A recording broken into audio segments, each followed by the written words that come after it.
Well, following the runaway success of discount chain Costco in Melbourne, Sydney is set to get a bite of the action. The company is the third largest retailer in the United States and the 9th biggest retailer in the world. And the $60 million development in the city's west is no doubt music to the ears of bargain hunters out there. Now, Nine's finance editor Ross Greenwood joins us from the site.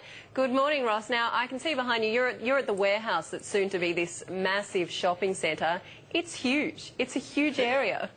It really is massive, and I thought I'd show this. It's actually going to be all brought down this, and the new headquarters for Costco will be based here in Auburn in Sydney's inner west. It is phenomenal because this is the scale and the size that shoppers will enjoy. Bear in mind that Costco is the world's biggest seller of cashews. It's one of the biggest sellers of diamonds in the United States. It's the biggest seller of Australian wine overseas and also of Australian lamb. So this scale that we're seeing right now gives you some idea as to just how big the shoppers are going to have to be. 750 cars will be parked here. Of course, Melbourne people already recognise this from the Dockland shop. But of course, it was with, I guess, enormous pride that the New South Wales Premier, Kristina Keneally, was able to announce that this here is where the Australian headquarters will be. Here's what she said a short time ago.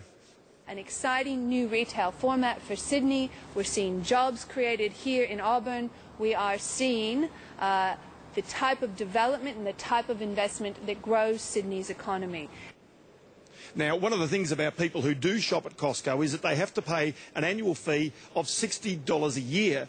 But of course, also there's going to be enormous employment opportunities. And as a result, the building is expected to get underway probably within the next few months. The boss of Costco in Australia, that's Patrick Noon, he also spoke recently as well. We're a competitor not with supermarkets but also with handbag stores, jewellers and those kind of things. But Ross, there's been some opposition though, hasn't there? Well, look, there have been local retailers that have been concerned about such a big player coming in. The man probably who can address those concerns is Tony Kelly. He's the New South Wales Planning Minister, joins me now. Tony, I mean, local retailers, will they be impacted, do you think, by something of this scale? There'll be a very small impact for retail across Sydney because their turnover, whilst it's massive, across Sydney's turnover it's small. So it's $90 million, but it will mean a lot for those who shop here. That $60 annual membership, as you mentioned, means that the boss of Costco suggests that the shoppers will save that each time they shop here. So you won't pop in here for a bottle of milk or a loaf of bread. No, that's exactly right. Tony Kelly there, the Planning Minister. And so you can see, Wendy, that there really is a significant exercise coming to Sydney, one of perhaps 6 or 7 of them. It's going to be big. Ross Greenwood, thank you very much for that.